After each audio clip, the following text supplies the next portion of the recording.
All right, Jeannie, it's all yours. I'm trying to get this off my screen. Okay. Okay.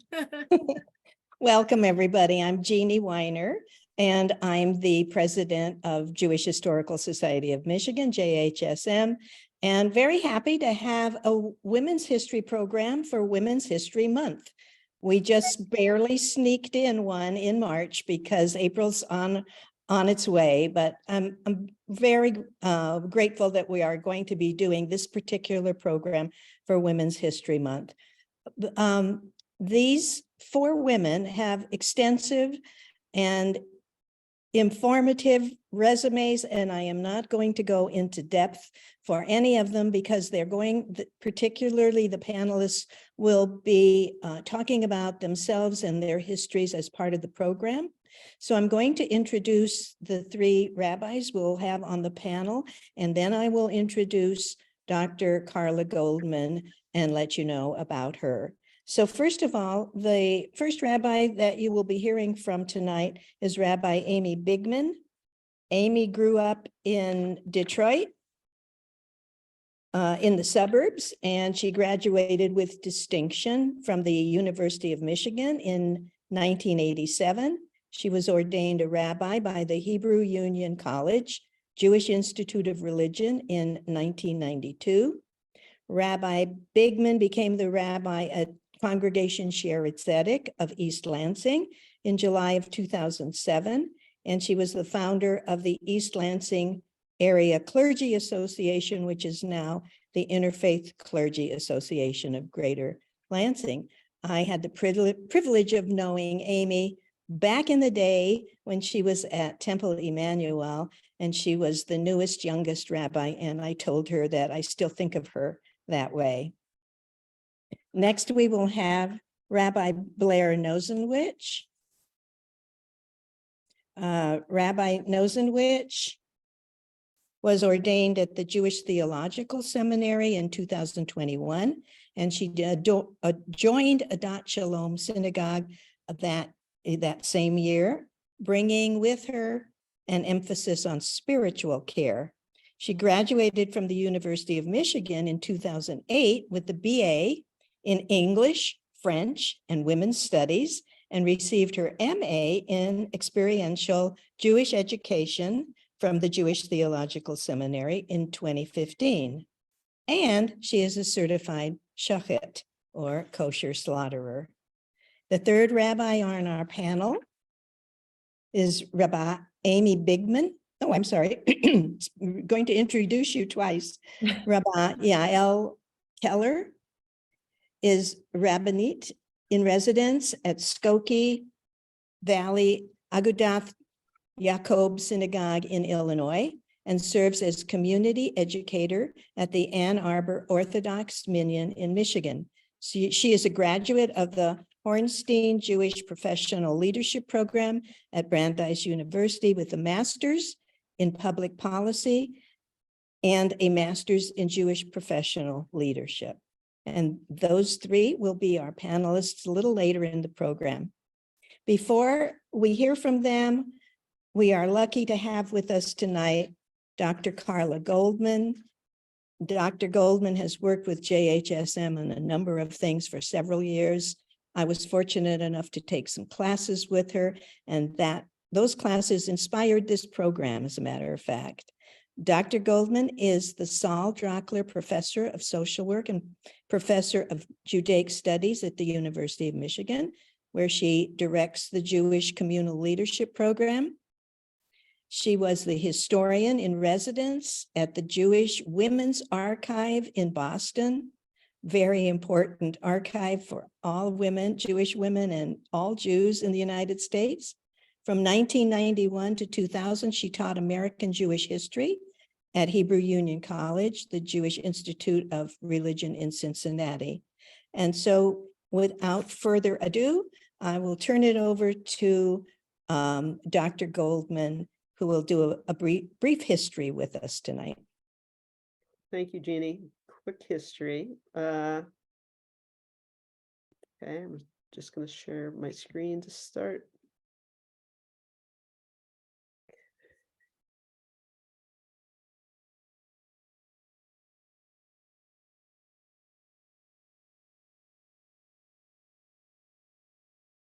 Sorry.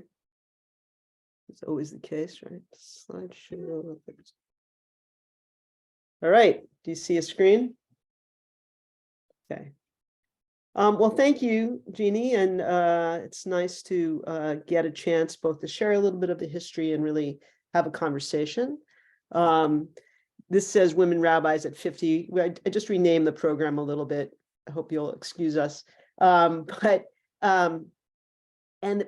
really the truth is you can't sort of tell this story and get the import of it by going back 50 years, now almost 51 years since Rabbi Sally Priesand was ordained in Cincinnati. If we think about the story, we begin to tell the story of women rabbis. Takes us back really to ancient times when there are lots of times where there are indications, we have evidence of women being leaders, religious leaders in different Jewish communities. I'll recommend you to the Jewish Women's Archive, has a lot of these stories in various forms on tap. But if looking at sort of the question within the United States, and that's our main focus, a question around the possibility of women rabbis actually really began to emerge. You see that this article is from 1889, a problem for Purim, right? So this was just about this time of the year in March 1889, but celebrating Purim. And of course, any question you ask on Purim is liable to have a topsy-turvy answer. So you can ask different questions on Purim than you might ask the rest of the year. But even here, if you look at the second column here, you'll see that Dora Ullman wants to sort of get into the discussion. She's a little hesitant. She says, well, if we're really talking about things, now she's a little more confident because her great friend Rosalie has opened the discussion. But Dora says, I'll ask this question, but it will shock you all considerably. Pray, let us hear it, put in Jack with folded hands and a meek glance. Nothing you know can disturb my childlike serenity. This is great 1889 storytelling. The other members, with the exception of Barnett, who did not like the introduction of the feminine element into the circle, all looked inquiringly at Dora. She blushed a little, then made a desperate plunge into her subject. Could not our women be ministers? All but Lionel were struck dumb. And I love that phrase, and then nobody knew what to say, right? It was such a shocking question, a question you could only ask on Purim. But the fact is that once you begin to ask it, it's hard to stop asking it. And there were numerous sort of instances of women taking more public roles in Judaism at this time. That's a whole nother history. I wrote a book about it. But most prominent among these was Ray Frank, who in 1890 was a journalist, and she lived in San Francisco, and she was visiting Spokane, Washington, and she was there for the high holidays. And there was a decent sized Jewish community in town, more than a few people. And she said, well, what are you doing for the holidays? And apparently the Reform Jews and the more traditional Jews were fighting with each other so much that they couldn't have a service. And she said, well, this is terrible. You have to have a service. She had done a lot of teaching of religious school. And as a teacher, and they said, well, okay, we'll have a service if you will give the sermon, and which she does, and they like it. So they advertise it in the newspaper. Tons of people show up, not all Jews. They have it at the Opera House.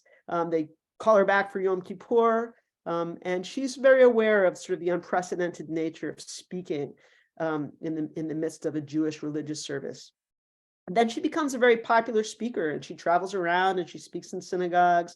You can see she's called there the first woman rabbi, which she wasn't. She does go to Cincinnati for a little bit to study at Hebrew Union College. Eventually, she gets a little tired of the rat race of running around in this. She gets married and believes that women who are married should not be working. But ultimately, she and her husband moved to university to Champaign-Urbana, and are involved in the starting of the first Hillel, which started at the University of Illinois. But things, still sort of these questions of women's leadership and more roles for women in public. You see on the left here, Henrietta Zold, who, if you don't know much about her, let's do a talk about her, an incredible American Jewish leader, creator of Jewish culture, and most famous as president of Hadassah. But before she created Hadassah, After her father died, who was a very esteemed rabbi, her mother said, well, her father was a rabbi in Baltimore. In order to organize your father's papers, you should go study more. Why don't you go to the new Jewish Theological Seminary, newly under the leadership of Solomon Schechter, very renowned. Now, Henrietta Zold was already actually very educated. She had learned with her father. She wrote often in Jewish papers. She was the editor, the everything at the Jewish Publication Society, a translator. But she did go, and she had a conversation with Dr. Schechter. And as you can see in this letter from 1903, she writes, he consented to have me after I assured him that my object was not a rabbinical diploma. But she studied seriously at JTS. I learned recently from a colleague who had gone through all the attendance records that she actually had the best attendance. She was so busy there that I always wondered if she actually went to classes, but it turns out that she actually did. But again, she was there under sufferance in a way, as long as you promise not to even ask to be a rabbi. The next person that comes into the story did begin to ask to be a rabbi, and that makes this quite significant in the story. This was in 1922. And last year, when they were celebrating the 50th anniversary of Sally Priesand's ordination, it was really pointed out that this could be not a 50-year history, it could have been a 100-year history. Martha Newmark, who was the daughter of a professor at Hebrew Union College in Cincinnati, studied at the school, and there had been a number of women who had studied there before. But for the first time, Martha Newmark asked if she could serve a high holiday population, which is what the rabbinical students at HUC did. They would travel and they would go serve as a rabbi in small communities during Rosh Hashanah and Yom Kippur. And it was a big question, a big hoo-ha. That was eventually brought to the Assembly of Reform Rabbis, the Central Conference of American Rabbis in 1922.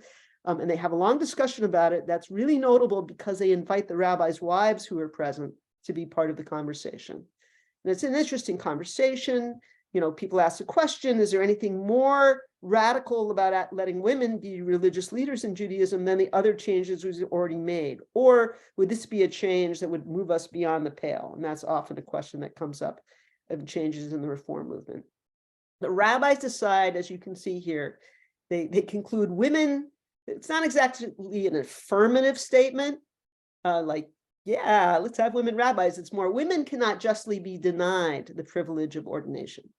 That was the rabbi's decision. The board of Hebrew Union College had other ideas. They weren't ready for Martha Newmark. And so the question remained in abeyance. But there were still women who continued to study and to seek this knowledge. There were 3 women who studied at the Jewish Institute of Religion in New York in the 1920s and 30s. This was under the leadership of Rabbi Stephen Wise. Irma Lindheim was the earliest. She studied there for a while. Went off, ultimately became a very major leader in Hadassah. Helen Leventhal was there in the 1930s, and this is a very interesting case because she actually completed the entire curriculum. She went to graduation like her male colleagues, and she was given a certificate certifying her as a teacher in Israel, but not a rabbi in Israel. And I just want to say the very interesting thing about her, she was the daughter of a very prominent rabbi, Israel Leventhal, in New York. She lived into the 1980s, right? At a point where there were women rabbis. And on a number of occasions, people petitioned to say, you should offer her rabbinical ordination, right? She completed all the requirements. She did all the things. She was not made a rabbi. And they had the opportunity. I think she died in like 1988 or 89. They did give her a special ceremony, but they never did give her rabbinical ordination. There's something just particularly grievous about, I was just reading about that recently, about that, because, presumably think times change. Many of you may have heard of Fraulein Rabbina Regina Jonas. It's interesting. I thought I had more here on my, oh, I see. I didn't really want to make that So this is a sort of an interesting derivation because we think of sort of as a historian of American Jewish women and of American Judaism, I really have often told the story of the movement towards over these 100 years towards women being ordained is a very American story, right? Jewish women becoming more and more active in public spaces, having more and more say. We'll see some of that. And that seeing it as an American trajectory. So, it's really sobering, interesting, something we should learn more about to realize that a woman was ordained as a rabbi in 1935 in Germany. She studied like Helen Leventhal at the school of their day, the Hochschule für die Wissenschaft des Judentums, which was a place where people doing not Orthodox Judaism or liberal versions of Judaism, men were ordained. She completed the whole course. She completed her rabbinic thesis. Her Talmud teacher, her advisor for her thesis, which was about whether women could be rabbis, signed off on it. There seemed to be an indication that he was in charge of deciding who got to be ordained. And then he passed away. He died a few months before she was supposed to be ordained. And so she wasn't ordained. She was also made a teacher in Israel. But then a few years later, the liberal rabbis in Germany got together and they appointed Max Dienemann. They said, go meet with her, test her. And he gave her sort of a series of examinations, oral examinations, and he privately ordained her at the end of December 1935.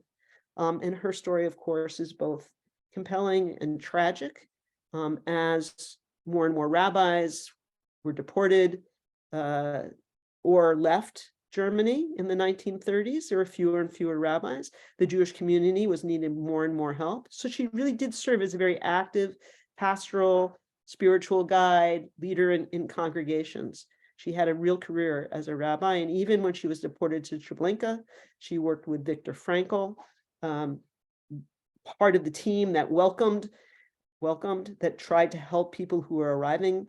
It says Treblinka. I'm so sorry. Theresienstadt. I knew I had to correct something here. Theresienstadt, very different than Treblinka. Sorry. Because they were able to do these things. They were able to welcome people. A shocking document in the archives of Theresienstadt is the list of lectures given by Frau Rabbiner Regina Jonas, and it says the only woman rabbi, and they list her sermons, including the role of women in Judaism, and many sermons that women rabbis have been giving often for the last 50 years, but she was doing it at Theresienstadt. And as you can see, what happened is I corrected this and somehow maybe I'm having the wrong version here. I'm sorry, she was murdered at Auschwitz in October 1944. So she was actually there with her mother at Theresienstadt for 2 years before they shut the camp down. So it's just sort of an interesting thing that could happen in Germany under the Nazis and not in New York City. But things continued to move. Sorry, going the wrong way. Jane Evans, who you see on the left, was the head of the National Federation of Temple Sisterhoods. She kept raising the question of women's ordination within the Reform movement. On the right, you see Paula Ackerman. Her husband was the rabbi in Meridian, Mississippi, but then when he died in the 1950, the congregation asked her to serve as leader, and the Reform movement signed off on it. And she was basically the rabbi there for 2 years. But, the person that we see as key in the story and the beginning in some ways of this story is Sally Priesand, who, as you can see, wrote to Hebrew Union College in 1963, asking for admissions materials to apply to the undergraduate program that was a part of the HUC curriculum there. There were men and women often in that undergraduate program, but she suggested that her interest was in becoming a rabbi. And as you can see, they suggest to her gently, since you state in your letter that your interests lean specifically to the rabbinate, we would have to inform you candidly that we do not know what opportunities are available for women in the active rabbinate, since we have as yet not ordained any women. Most women prefer to enter the field of Jewish religious education. This is helpful advice. Please let us know who your rabbi is, and we'll talk to him and tell him how to guide you. She showed up from the undergraduate program. went through that. And as she said, she just didn't leave. She didn't actually apply to the rabbinical school. She just stuck around. And then suddenly they were like, oh, I guess that she's here.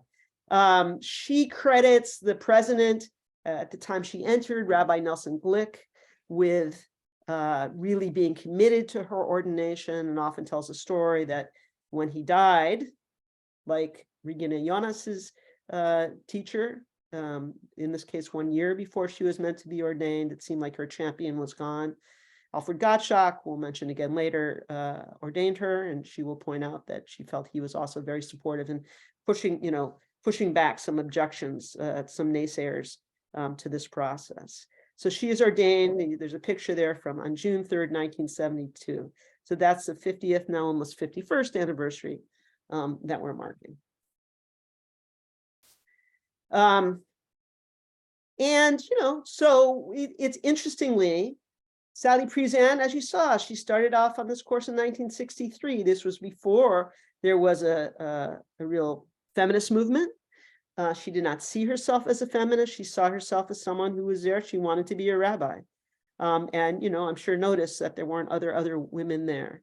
But one of the stories that was told in this past year, Sally opened doors, right? That there are many, many women and others who saw themselves on the margins of Judaism who followed behind her. On the right was a picture during the 25th year, celebrating the 25th year of her rabbinate with a group of mainly women rabbinical students at HUC in Cincinnati. So what happened after that? Sally opened doors. The Reconstructionist rabbinical movement had already been busy with women in their early years of existence. Sandy Sasso is the second woman rabbi. You see here, third from left here, at the Reconstructionist Rabbinical College, followed by Amy Eilberg. It took, once Sally Priesand was ordained in 72 in the Reform movement, the very same year that women in the conservative movement agitated for change, significant change in the way that women were recognized in conservative Jewish practice, the seminary entered into a long series of conversations, ultimately very public conversations around the country about the question of whether women should be rabbis. They had to find a way, as the conservative movement does, to sort of argue for it on a Jewish legal basis, a halachic basis. And they eventually come out with a statement, a response on this that made the argument for how you could sort of argue that women could be rabbis. Blair might share some of that with us later, what is entailed in that. Rabbi Nosanwisch might share some of that with us later. But it took until 1985, right, that Amy Eilberg was ordained. And then you see on the left is Rabbi Sarah Hurwitz, who is now in some ways considered one of the first Orthodox women rabbi. There's some other women who were privately ordained, and she was privately ordained as an Orthodox rabbi. This idea of opening doors and that there be people coming behind you, I think helps to solidify one's status as a first, right? There was nobody who came after Regina Jonas, right? But there were a lot of people in the wings, especially as the feminist movement had come into sway, who looked at Sally Priesand and saw, oh, that's something that I could be. So she is very much has been seen as the pioneer of this movement. In the same way, I think that Sarah Hurwitz, having started a rabbinical seminary for women in the Orthodox movement, is really seen as sort of the leader in that denomination. So wow, we have women rabbis. Great, so what happened? What impact has it had? So one of the first people to really articulate, an answer to that question, I think, in a more feminist notion than Sally Priesand, was Laura Geller. She was the third woman ordained as a Reform woman rabbi. And she really sort of asked some of the questions. What difference does it make to have women in the rabbinate? Are they just going to end up, is what we're talking about, it's just women getting to be like men, or are women going to bring something different to it? And just like quickly, a story about Rabbi Geller is that she told a story about when she was in rabbinical school and sitting in a class, where the teacher, a man, said to her and her male classmates, there's not a meaningful moment in a Jew's life for which there is not an importance, not a ceremony to mark it. And she was sitting there and thinking, that doesn't seem right. I think there are a lot of different transitions in my life where there's not been a moment to mark it. And in the years since, we've seen all kinds of new ceremonies, from naming ceremonies for girls to ways to recognize divorce, or many different, or rape, or many different things in people's lives. On the right, you see a representation of some women celebrating an adult bat mitzvah. Like, so many things have changed because of this idea of, actually, the Judaism we've had hasn't covered everything in our lives. A website like Ritual Well, you can see, shows many ways of creating ceremonies that are Jewish, have some Jewish authenticity, looking through Jewish texts to mark these some of the categories that you see listed there. What else has happened? Well, there's an argument once you have women thinking about issues in Jewish religion and practice and community, they're going to begin to ask different questions. So here you see some of the very important early works of feminist theology, asking very different questions. Judith Plaskow in 1990 saying, we were there too. Who stood at Sinai? We all stood at Sinai. And what are the implications of that? How do we begin to imagine what that would look like? Engendering Judaism by Rachel Adler in 1998, really asking challenging questions about a lot of Jewish ceremonies, including marriage, right? And sort of re-looking at the acquisition of women as property. Is that the way we want to do it? Women commenting on the Torah. Once you have women beginning to work with liturgy, lead liturgy, now writing and editing liturgy. On the left, you see what was a women's Haggadah from 1999, reflecting women's seders that were connected in the 1990s. But then you see on the right, by the very same editor, Sue Levy-Elwell, not a women's Haggadah, but a Haggadah for the Reform movement, right? Sort of taking the things that she'd learned, trying to incorporate the questions that now are being asked. And we see these in lots of different forms. You see the 1975 Gates of Prayer liturgy in the Reform movement, which just missed the change of trying not to say mankind all the time and he all the time for humans, which necessitated eventually in 1993 what you have a very awkwardly titled gender-sensitive prayer book, which was definitely removed the references to mankind and to he and him when talking about humans, though God remained masculine in this case. Oops. Moving on to really, so what you see, and this is an important thing, and I'm going to ask Rabba Keller to talk about this a little bit. What happens when women begin to generate not just sort of an interest in this, but the leadership and knowledge that previously was really restricted to men? You see a Torah commentary, you see the main liturgy of the Reform movement, again, being edited by women.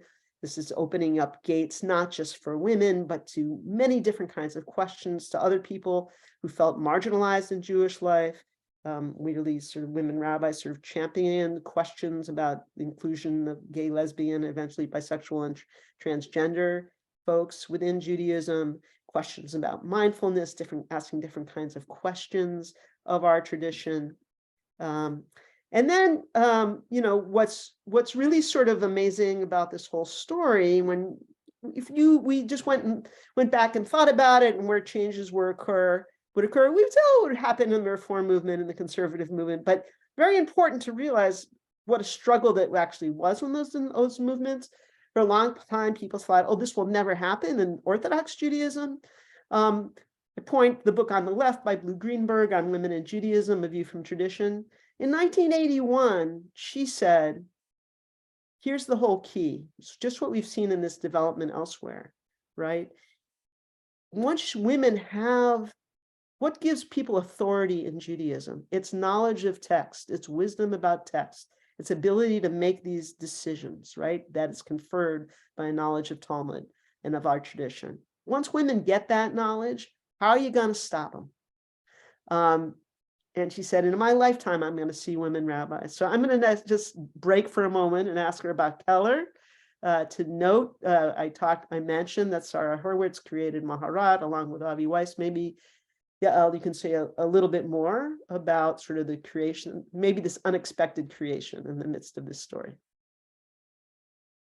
Sure. As Dr. Goldman said, this was a long time building in the Orthodox movement. And I think that certainly Lou Greenberg, a wonderful mentor and neighbor of mine when I lived in New York, was right that it took women teaching Torah at a very high level first for there to be even a possibility of this conversation. There is a group of women who are not decisors of Jewish law and rabbis, but are called advisors of Jewish law. They're called yoetzot, advisors, and they are certainly someone for whom who paved the way for women rabbis in the Orthodox movement, extraordinarily high levels of expertise in certain parts of Jewish law. And then it really took until 2009 for it to be possible for Rabba Sarah to be ordained. And then it was a very slow process with a lot of backlash from the Orthodox community to be able to gain traction and go from a small Beit Midrash of 3 students to the, I believe, 50 plus students that are in the Beit Midrash today. Thanks, and we'll get back to that conversation. But again, something that really, up until very few years ago, people would have thought would happen. So, wow, this is amazing. This is so great. Now women are rabbis in Judaism. What could possibly go wrong? I'm not going to discuss it all, but I'm just going to show you a few things. What happened just within the last year or two in the Reform movement? A lot of stories that had been sitting there under really being squelched because it's very difficult to tell stories within your own movements, but about the way that women and women students had been treated there came to the fore, such that in 2021 and in 2021, there were 3 different law firm investigations of the 3 different arms of the Reform movement. When the reports came out, the findings were not pretty. There was just recently a report out of the conservative movement about what's happened in some of their youth movements and camps. A lot of stuff has happened that was very hard to tell within these movements. So there's just this irony, right? And it was particularly, you notice the timing, 2022, at the very same time when it was time to celebrate this incredible achievement of 50 years and all the changes that had happened in 50 years. There was also this compelled to have this reckoning, right, of what had been happening at the very same time, stories that had been silenced and people not been able to tell. And so just a reminder, right, that progress like this often comes with some people like paying a great deal of the cost. It doesn't necessarily, Jeannie just said to us before, history is messy, right? Sometimes we just like to tell a story of triumph. But all of us, in whatever our life courses have gone through different challenges. What I'm hoping comes out of sort of the most recent histories is that we can tell a more honest story about what it has taken, along with the courage and the leadership and the resilience offered by people like Sally Priesand. The folks who left Hebrew Union College had a hard time celebrating this 50th anniversary. I did a whole study of this because the way they had told the story was always about the triumph of the values of the Reform movement and always moving forward. And then suddenly you had this different narrative. The people who could tell the story very effectively was the Women's Rabbinic Network in the Reform movement, which is sort of a federation of women rabbis to attend to women rabbis issues and also to those others on the margin. And they were so well able to tell the story, right? Because the story is about accomplishment and changing the world and changing the Jewish world. But it's not really a story unless we also acknowledge the courage that it took, the resilience that it took, and sometimes the price that people paid for being part of this story. So I'm going to stop this share. And we're going to get into our broader stories with our different rabbis here. It's amazing to bring this group together, 3 rabbis living in Michigan, serving the Jewish people, coming into the story at different times, and through different institutions. And so we hope to get into a bit of their stories. So the first thing I'm going to ask, I'm going to start with Rabbi Bigman, is tell us a little bit about your story. And also, we're going to add this question, how you like to be addressed professionally, and the significance of your choice. Thank you. So I was born in Chicago, but grew up in the Detroit suburbs. And, I was raised in a Reform congregation. I grew up at Temple Bethel, and never really, I think, realized that women couldn't be rabbis. There were no models for me, but certainly my parents raised us, the three of us children, to go out in the world and do what we could and what we loved. So my story is not very exciting. When I speak in churches, they always ask me, what was your calling? How did you know? And really it was, I went to U of M. I got to my junior year of college and they started asking me to tell them what I was going to major in. And I was like, okay, I guess I really have to figure out what I want to do with my life. And becoming a rabbi really basically checked all the boxes. I was very involved in youth group. I worked at my synagogue growing up, all sorts of things like that. I was close with our rabbis. They were family friends. I often joke about, we had a pool in our backyard. And so I used to see my rabbis in their bathing suits, they were just human beings like I was. And so it never did it dawn on me that because of my gender, I couldn't do this. And so then I went about finding a way to graduate Michigan in 4 years, and because I knew that I was going to have 5 more years after that. And I applied to Hebrew Union College, Jewish Institute of Religion. It was the only place I applied to. If I didn't get in, I don't know what I would have done. And then, 5 years of rabbinic school.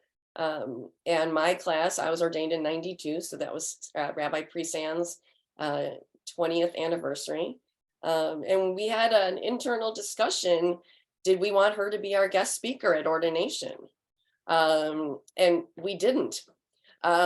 We didn't want to make it about that. Somebody in my class, me or one of my colleagues, was the 200th woman ordained. We don't know who, of course, and we really didn't want to focus on that. We just really wanted to focus on ordination. I had the honor of learning with Dr. Goldman. My last year of school was when she came to HUC in Cincinnati, and I remember that it was unique that there was a female professor, but I don't really remember anything other than that. Karla, you were like the young, like Jeannie said earlier, she remembers me back in the day when I was young, right? Like you were the young professor, but I don't ever really remember thinking anything about gender. After I was ordained, I was fortunate enough to find my first couple of positions back in my hometown of Detroit. And, much was made of the fact that I was the first full-time female congregational rabbi in the state. There was an article in the Detroit Jewish News, though they seem to have forgotten that I was that and have called other people that since then. And the Detroit News, the secular newspaper, both wrote about me before I even started my first job at Temple Emmanuel. And I was very fortunate because my senior rabbi at Temple Emmanuel, Rabbi Lane Steinger, really made a point of letting people know that we're really excited that Rabbi Bigman is here, and and making sure that everyone understood that I was an ordained rabbi just like he was, and he always referred to me as Rabbi Bigman, to the point where I once said to him, in a private conversation, "Are you ever going to call me Amy again?" Because he knew me before I was ordained. And my early experience was, first of all, that there were people who didn't know what to call me. I was called Rebbitzin a lot. And between explaining what the word Rebbitzin meant, I would often also joke I didn't marry any of my classmates, so I'm not a rebbitzin, I'm a rabbi. And often I would get, I was invited to speak to, B'nai B'rith groups and Hadassah and whatever. And I most often spoke about Jewish medical ethics because it tied into my rabbinic thesis. But I always was asked to speak about being a woman rabbi. And I always turned them down and said, I'll answer those questions if people ask them, of course, but that will not be my topic. So here we are 31 years later, and I'm doing a program about women rabbis, but it took me a very long time to talk about that. I distinctly remember giving a sermon a number of years into my career, talking about, my name is Amy and our temple president's name is Sharon, and, listening to these people and then launching into something about being a woman and being a rabbi. When I was a student rabbi in Clarksdale, Mississippi, the newspaper called me the lady rabbi. I really hate all of those terms. A rabbi is a rabbi is a rabbi. One of the things that I found, I was just about to say early in my career, but it happens even today, is that people want to call me Rabbi Amy. They just automatically do that. And they don't do that with my male colleagues.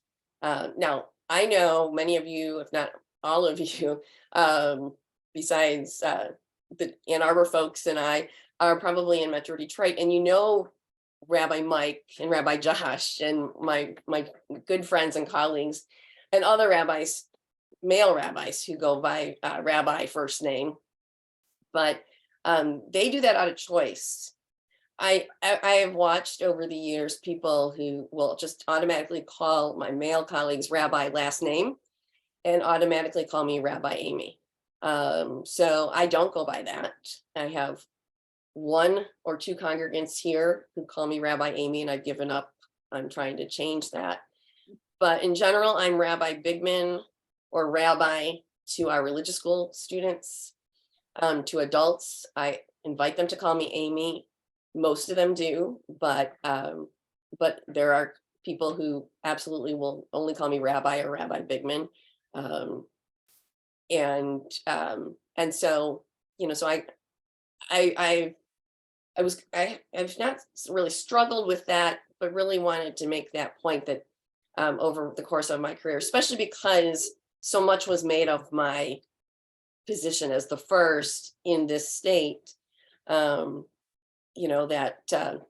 that I wanted people to have respect for the title, and also to understand that you can't make those kinds of assumptions as to what to call people. Thank you, Rabbi. She was alluding to the fact also that when I came to HUC in Cincinnati in 1991, I was the first woman on the faculty there. And that question was very much in the offing, where some people would repeat, like, don't call me a woman rabbi, I want to be a rabbi. And it's always interesting to see how that plays out in people's careers. Rabbi Nosanwisch, you want to pick up sort of the question of your story and what we should call you? Yeah, so I'm going to start with the title because I want to play off of what Amy shared, and then I'll do a little bit of my background. So I have chosen in my congregational role to use my last name, and it is like consistently met with kind of disbelief or like, but can't I, or why would you want me to call you Rabbi Nosanwisch? And it's never rude, it's never inappropriate, but the thing that I've really noticed about it that intrigues me is that it does feel like people have an expectation of intimacy with me that I don't see them expecting from my male colleagues in the same way. And in that respect, it feels very gendered, and it feels very important for me to reinforce, like, I too get to have a healthy boundary. I actually think it's very important to my pastoral role. And I can be the emotional support, partly because I'm trying to be aware of where I'm serving as a professional and not as a friend. And it is very, very challenging to sort of surface those dynamics with people. And also at the end of the day, to just like eventually go about your business. Like you said, Amy, at the end of the day, you're not going to continue to correct people, and it's okay. No one means to be rude by it. But I feel very clear that my professional identity feels appropriately Rabbi last name in the role and the context that I operate in. And that there is like a thing, I mean, for me, maybe especially because I can see that inversion very easily, where people norm to my first name and they norm to male last names, and then it just makes me want to push back and correct that instinct.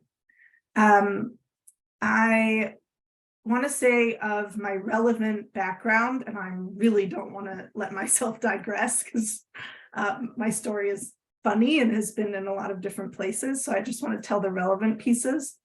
I did grow up in Metro Detroit as well. And I actually grew up in the Reform movement, but not very active, not really feeling like connected to the movement for sure. And Judaism in general just was not a strong part of my identity.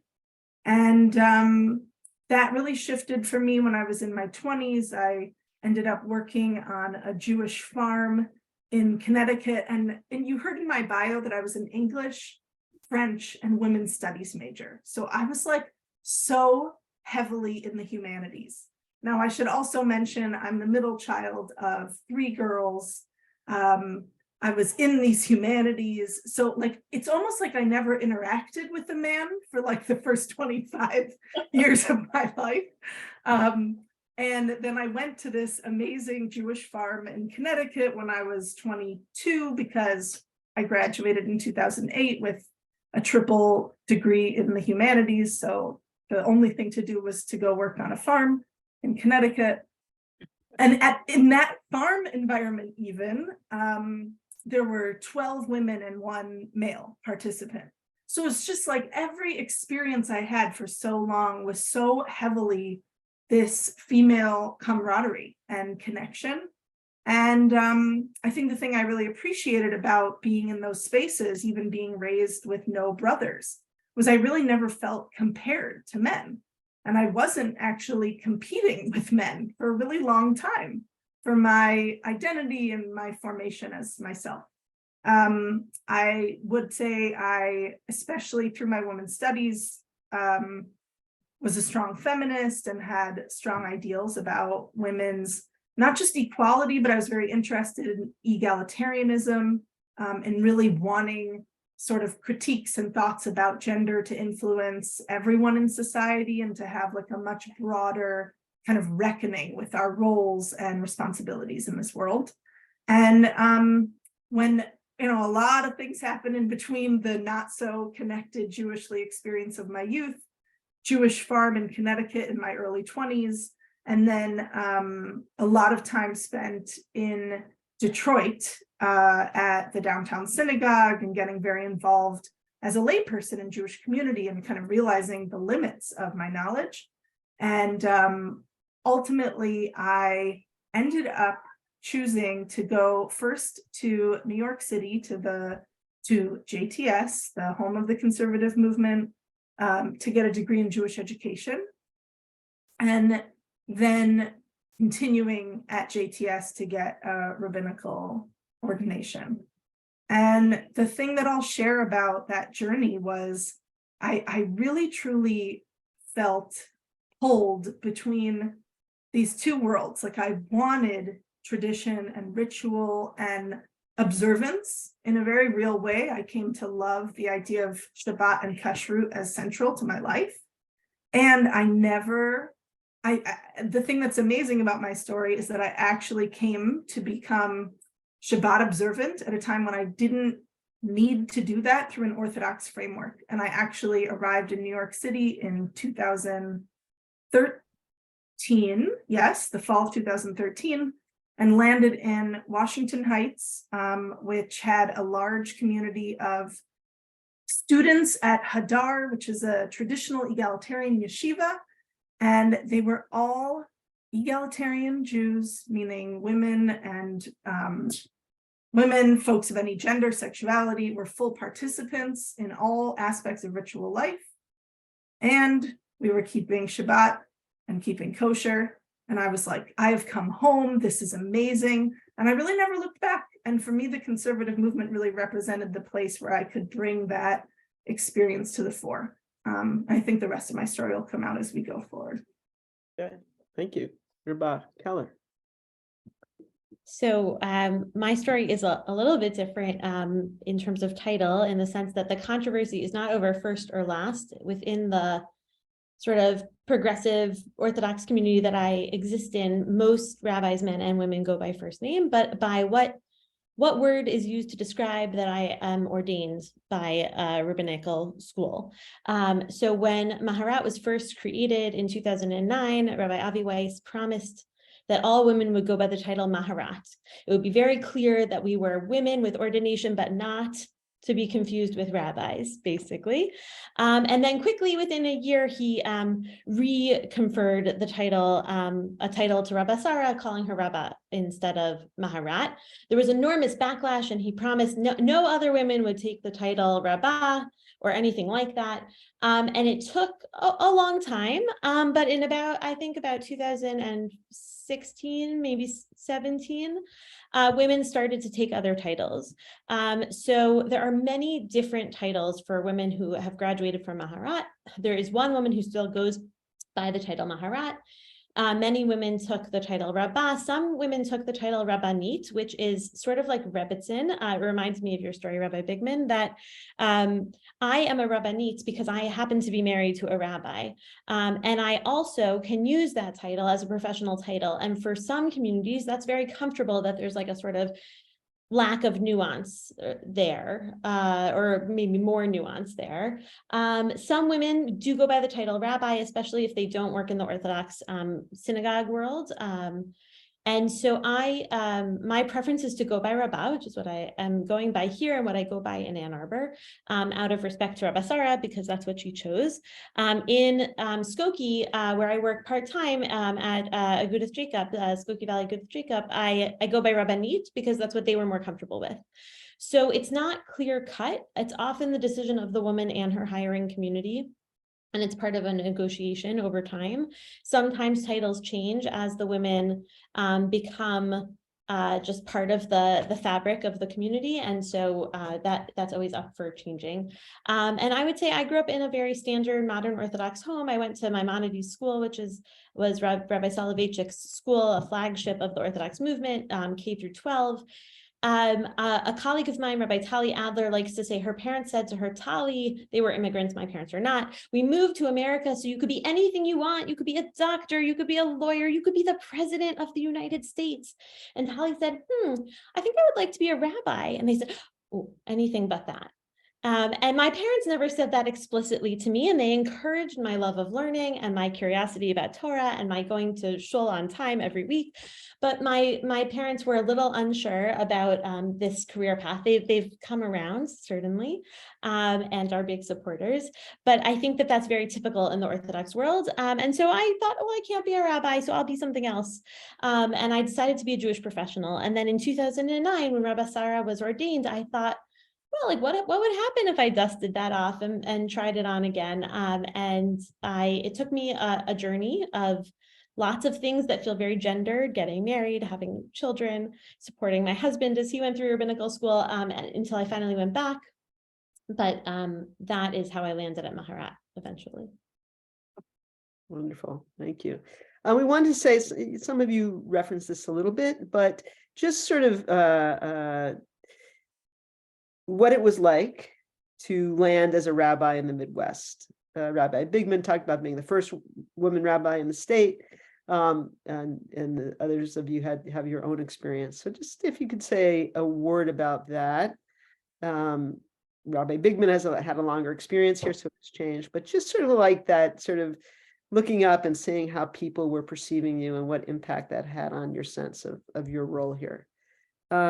Why don't we go in the same order, if that's okay? Because I think that's the sort of the chronology. Yeah. Sure. So first of all, I was coming home. So, to find your first position back in your hometown is very rare. And I was going to Temple Emmanuel, where I had done a summer internship. So even though I didn't grow up in the Oak Park Southfield area like a lot of my friends did, it was still coming home. So it was, in many ways, it was very comfortable. I knew my way around, all of those kinds of things. But there was, and the reason that I said that I was the first full-time female congregational rabbi is because Rabbi Ellen Weinberg Dreyfus had been part-time at Temple Emmanuel as an educator. Though I'm sad to say that by the time I got there, no one seemed to remember that she had been there. But as somebody in a congregation full-time, that was me. So I didn't have many situations coming back to Detroit. When I moved to St. Louis, Missouri, that was cool because my first Board of Rabbis meeting, there was actually, I think, 2 female colleagues there. And it was like nice to sit down and see that, because when I came to Detroit, obviously there weren't any. And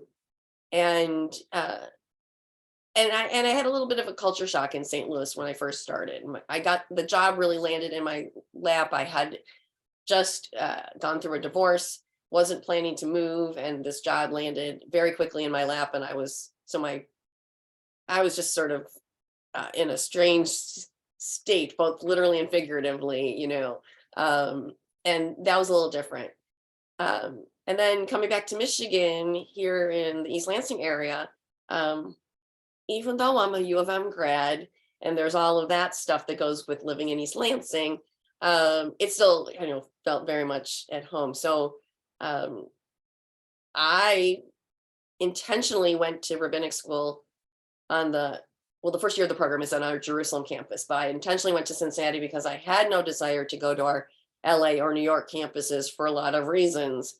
And a part of that was just what the life is like on the 2 coasts, and I'm a Midwestern girl. So I just drove down I-75 and there I was in Cincinnati.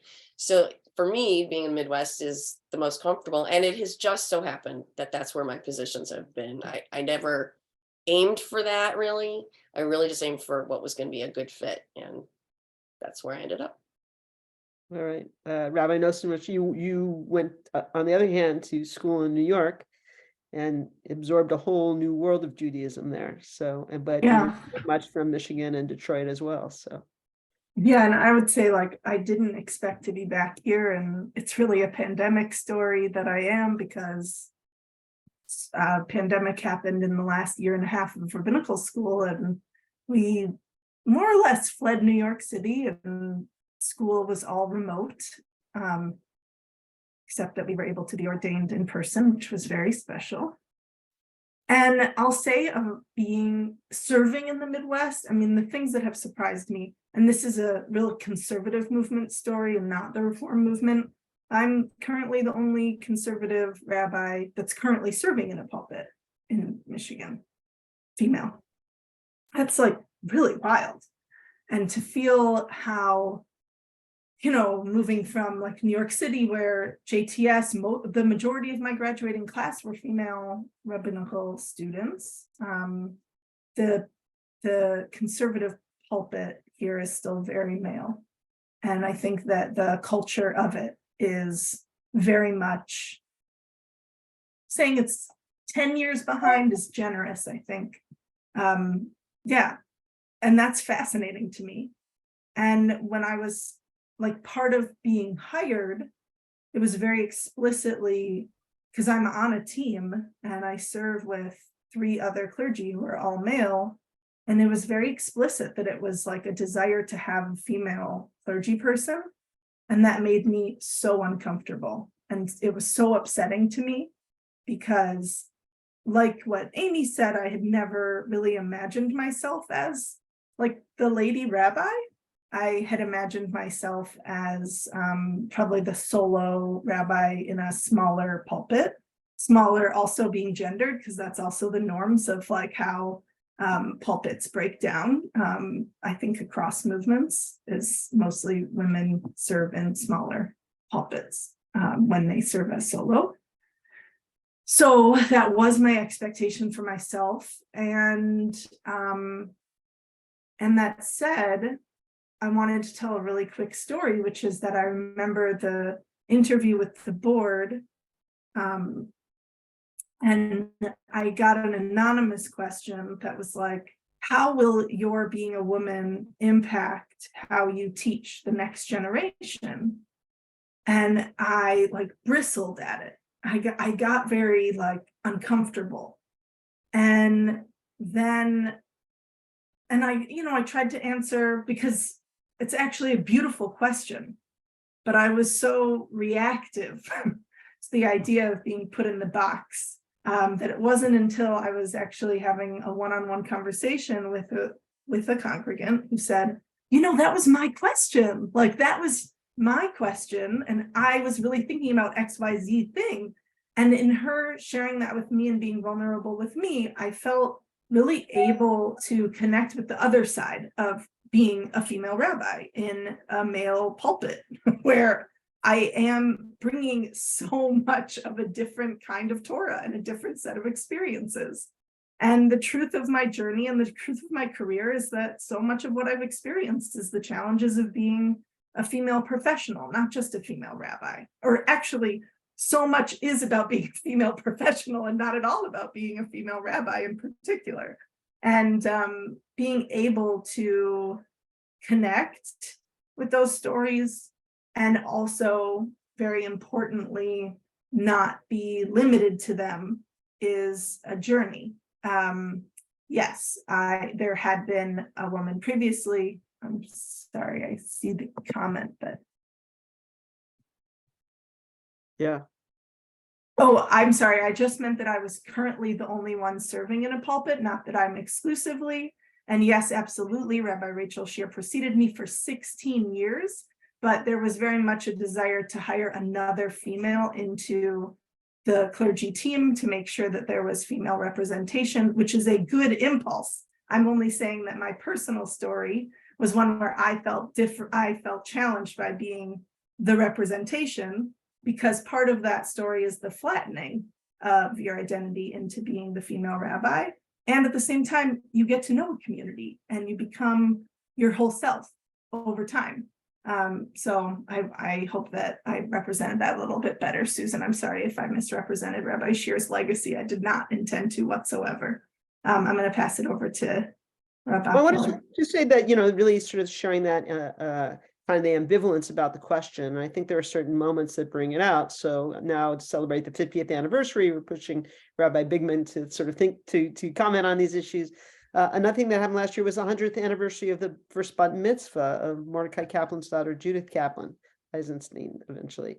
And I think that a thing that was sort of like pro forma, we have bar and bat mitzvah, there was so much excitement around it in certain spaces, like to realize actually we are participating in something historic. And I think, Rabbi Keller, you're closer to that, right? It's people, you couldn't go around saying, I don't care about being a woman rabbi. No one's going to let you do that, but also you're sort of closer to, like, I think, representing the significance of this moment of the change. Yeah, for sure. I agree. And I was going to say that I had to jostle someone out of line so I could be number 50. That was very important to me, and I was very proud of it. My chavruta, my study partner, her last name is hyphenated. She's Goldberg Weiner. My last name is Keller, and I said, I think Emily is a Weiner, and I will be number 50. I'm wondering how you jostle. That felt very, very monumental to me. So I think we are in just a different space in that way. I too was hired for a female slot.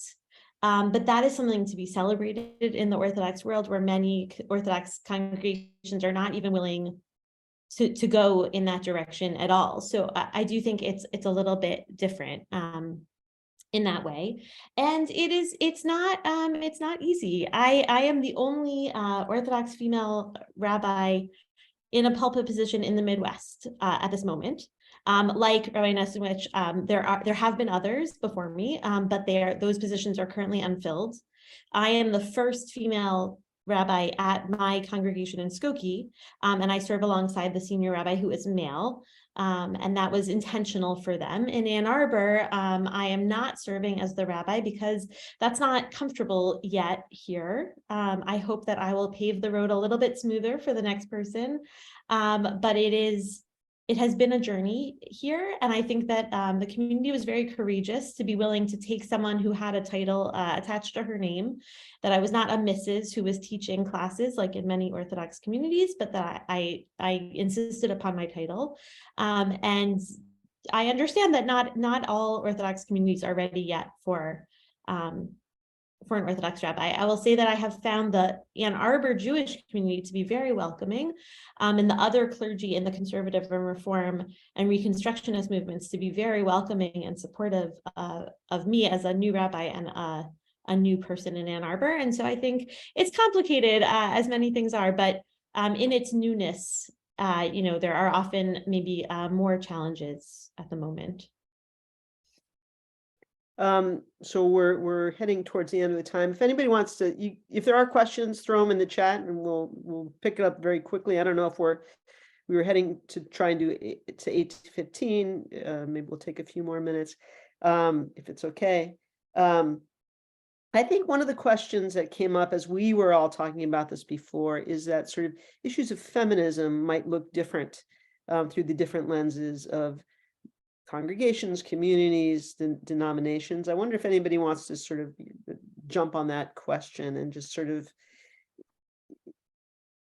it's sort of related to what we've been talking to, but it was something that came up before. So I wonder if anybody wants to sort of comment on that.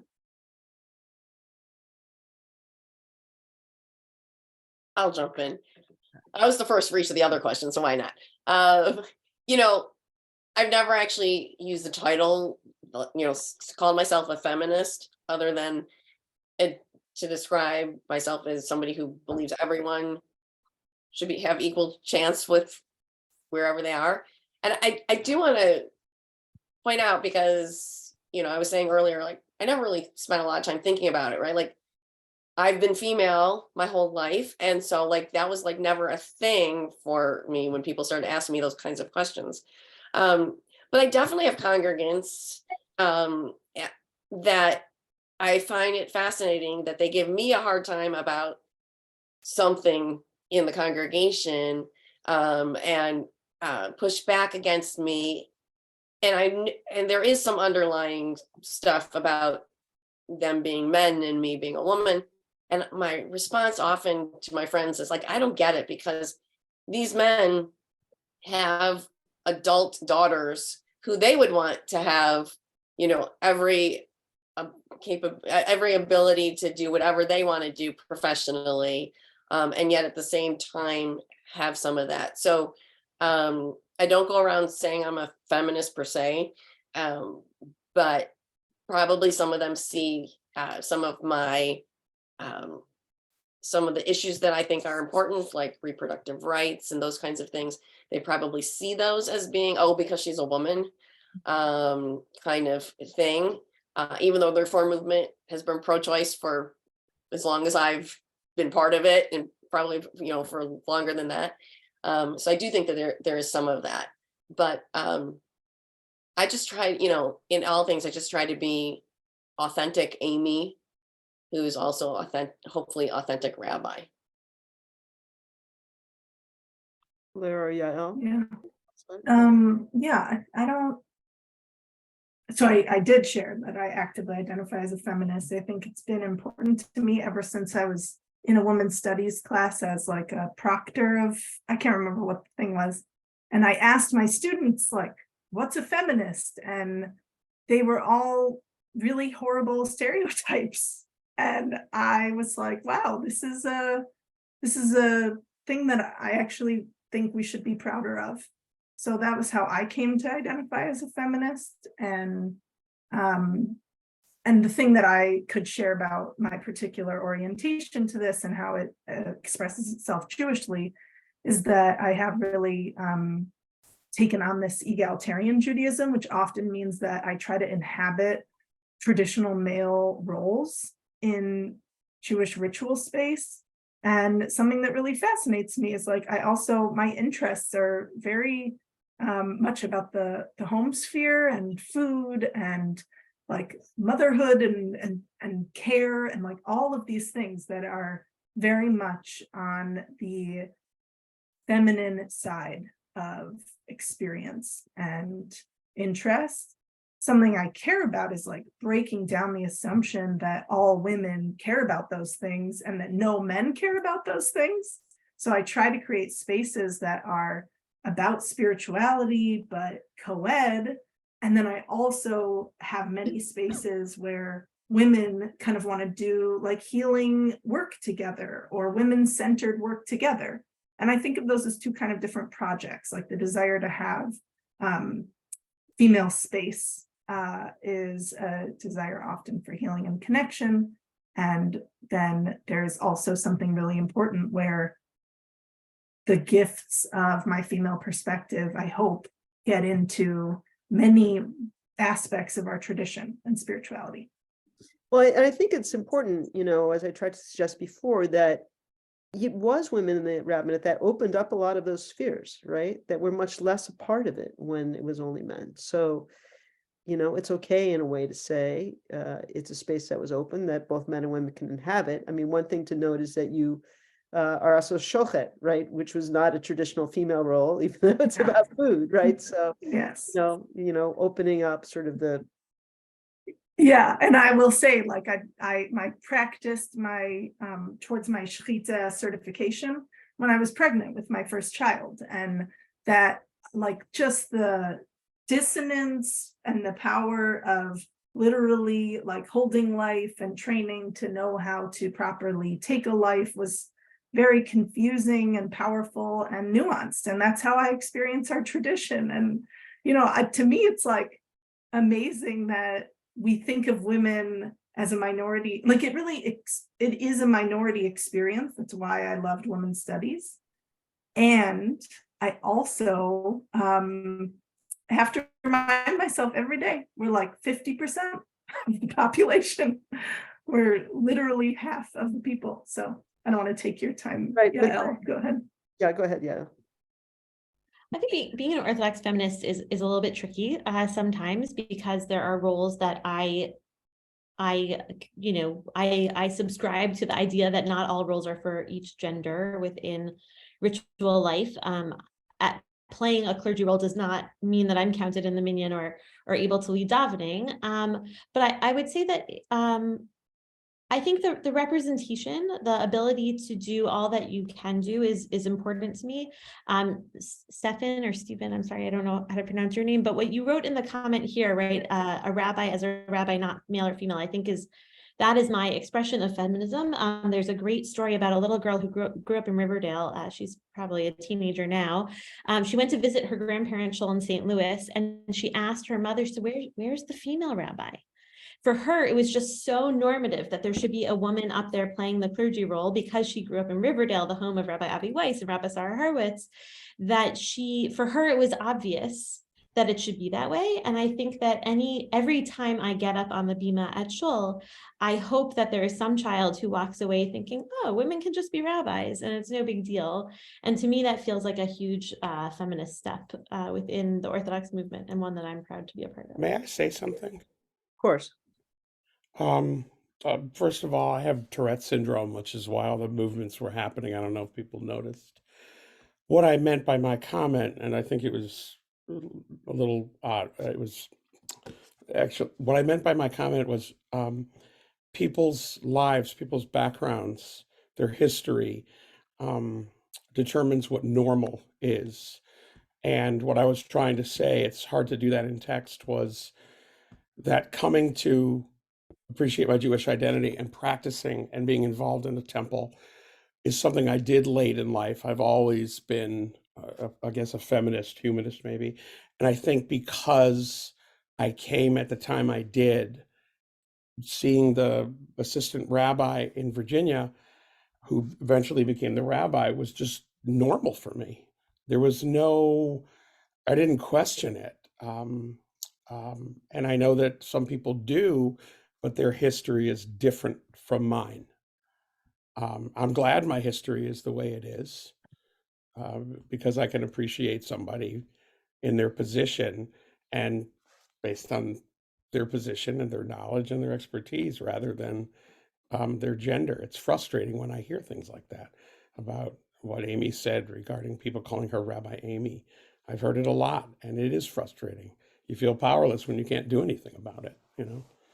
It was I a really good thing that he said that because Stefan is my boyfriend, so it's a good thing.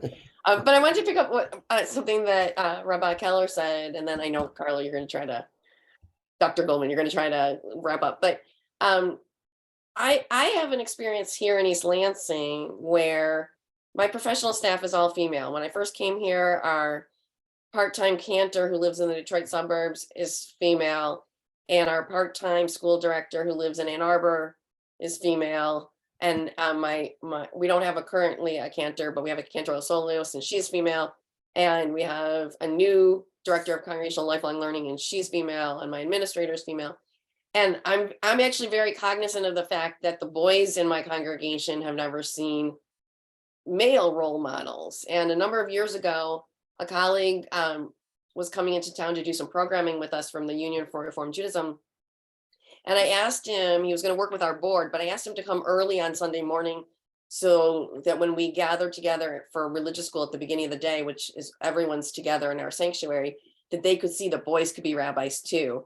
And unfortunately, the weather was horrible and we had to cancel the event. And so we couldn't do that, but I'm very cognizant of that. I have a colleague at the Reconstructionist congregation here in town who's male, and whenever I can get him in front of my kids, I don't say anything about it. I just want them to see that we call him Rabbi also. However, he's Rabbi Matthew.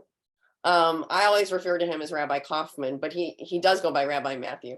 So I'm at a point in my career, and probably we're at a point in the rabbinate, at least in the Reform movement, where we have to actually be cognizant of the opposite. It used to be, oh, girls can't be rabbis, and now it's like, you got to make sure that people know that boys can be rabbis too, or people of any gender. Well, I think the comment about normalization, and that's where we see it with what kids see, and it's sort of interesting. A lot of people tell those stories about, people saying, "Oh, I didn't know boys could be rabbis," or which is, still a great story, but it makes that point. I do want to say one thing about the observation, and Hillary has given us the high sign to go to 8:30, so perhaps we'll do this and let people have some just sort of reflective comments on the whole issue here. But it was important. One of the problems with the introduction of women becoming rabbis is that the movements couldn't really see them as women, right? And it turned out that women did have some needs. For instance, not that this shouldn't have been a need, but maternity leave became an issue when women became rabbis in ways that, say, paternity leave had never been. And there was a resistance, within the denominations in some ways to sort of seeing that as an issue. There was the challenges to liturgy, the challenges to some of the traditions that did come along with women being there and asking different questions. And so, part of an adjustment was to say, oh, we need to go beyond saying, oh, a woman can be rabbi, meaning she can be an honorary man, right? Like, what's going to change about the rabbi, what a rabbi can be, because both men and women can be it. And now other people with different identities that have been kept out of that space can also see themselves in that place. That's the thing that, again, Laura Geller talked about very much. And it made also people talk differently about when you begin to look at the liturgy and say, well, we've been saying he, God, God, God. But do I really mean that? And suddenly people who hadn't really been thinking about what God meant in the liturgy, right? Just sort of looking over, we're like, oh God, what is that anyway? Right? Some kind of, when talking about sort of the more healing space, more spiritual space, more attention to liturgy, to the meaning of what we say. I mean, there are all kinds of things that came in the wake of this, and not that men and women can't both ask those questions. But I think it's good for us to see that things have shifted when women can ask those questions in the very same way that Blue Greenberg said, when women and Laura Geller before her and others, when women get to ask questions, we're going to be asking different questions and we may find different answers.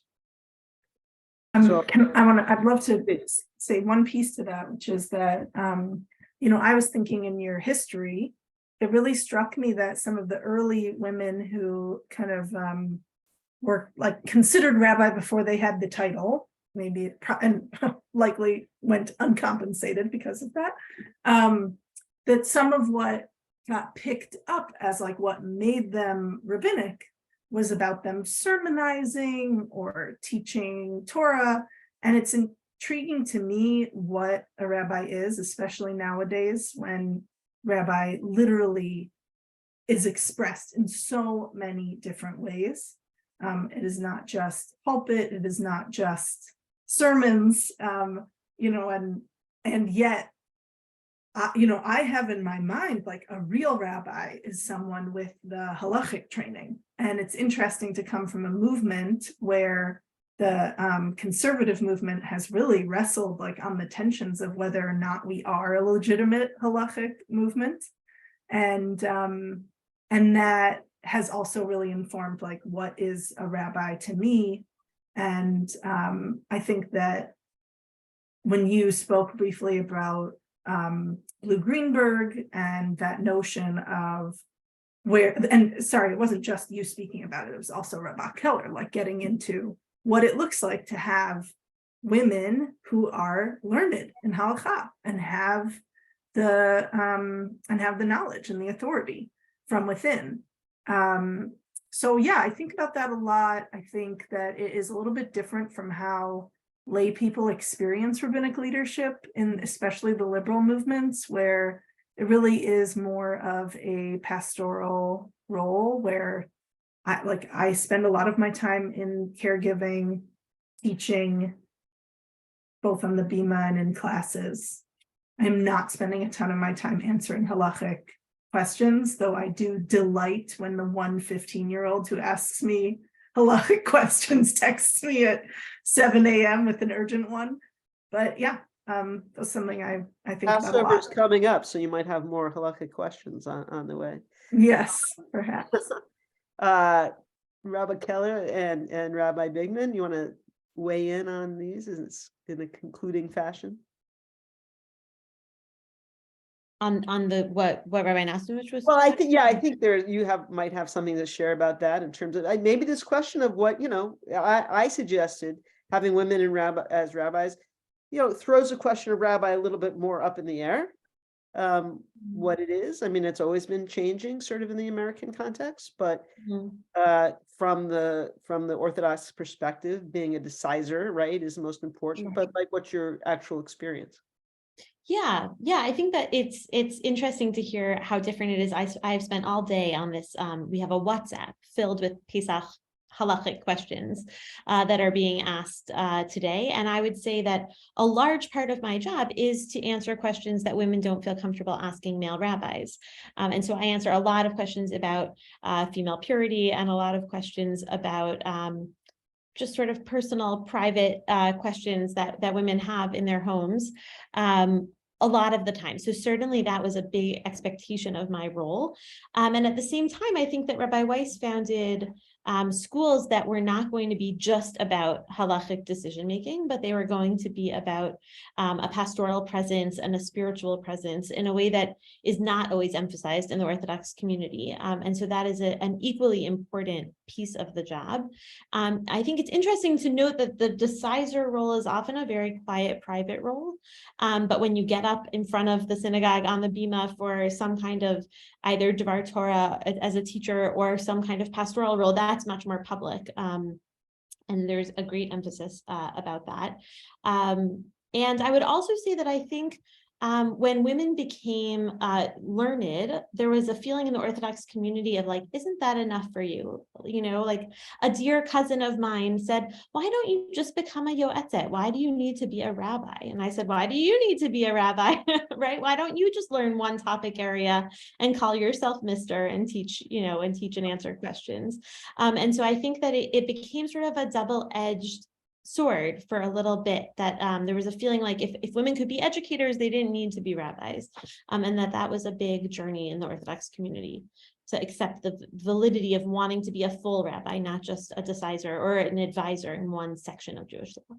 And we saw that earlier in the Reform movement as well, right? Where they kept saying, oh, you can be, even to Henrietta Zold, you can be a teacher, right? Rabbi Bigman, you want to weigh in on the nature of the rabbi? I think that, as we've seen, it has changed over the course of time, but also I really think a lot of it has to do with who that person is that is the rabbi, right? So, and also what your movement has to say. So in the Reform movement, very loudly and proudly early on in the Reform movement, it was declared we're not a halakhic movement, right? And so when I was writing my thesis, and I was studying halakha, people were like, what? Like, what are you learning about, kind of thing? But over the course of 31 years in the rabbinate, I could probably count on one hand the number of people who have asked me a really halakhic question. I mean, outside of, can you eat such and such on Pesach kind of stuff, right? Like, so the person who, probably knowing that my thesis dealt with terminal illness, asked me, can they pull the plug on their loved one, et cetera. So for me, I don't get those kinds of questions. It's much more about how do we live our daily lives as Jews here at a small community, et cetera, much less Jewish law per se. But I think, the changing face of the rabbinate, if you will, which now includes not only women and men, but people of all genders, all of that helps to bring so much more, and who you are as a person and how you identify and all of the things that make you hopefully bring to the rabbinate and share that with people. And to me, I often teach from my own history. So when I'm teaching life cycle and I talk about divorce, I can tell them what it felt like to be in a synagogue where, the rabbi made me stand in front of two witnesses to obtain my get, and then wouldn't let me keep the get, and what that was all about and stuff. And so when I teach about it, I share what that feels like. I've just been doing a course, a lunch and learn, about women in the Bible and beyond. Looking at things, at characters in the Tanakh that most of us would just overlook, but we're specifically looking at these women. And would a male colleague do that? I don't know, but I decided to do it about 12 years ago and repeat it this year. So, and other than Stefan, it's all women in the class. So, which is interesting, also seeing who's on this call as well, right? What does that say? But anyway, I don't have anything great to Having a summarize. I'm gonna Sorry, let am I you. the only guy here? I guess I am. You're the only face of. I don't know who's behind some of the other ones. I want to, thank everyone. I think what we see is, this is part of, history changing. Even Amy and I, are part of. Well, I guess we're closer to the beginning. Like, you realize now, right? You came in, you're like, it was 20 years ago. That the first one was ordained so long ago. That's when I came to HEC. That was 20 years ago. And then you begin to see, like, especially 30 years later, like, oh, we're much closer to the beginning than the end of this. And in fact, I think that's also true of Rabbi Keller and Rabbi Nosanwisch, right? We're much closer to the beginning of this story. And it's clear in the case of the Orthodox movement, but sort of these other movements, that this is a profound change in Judaism.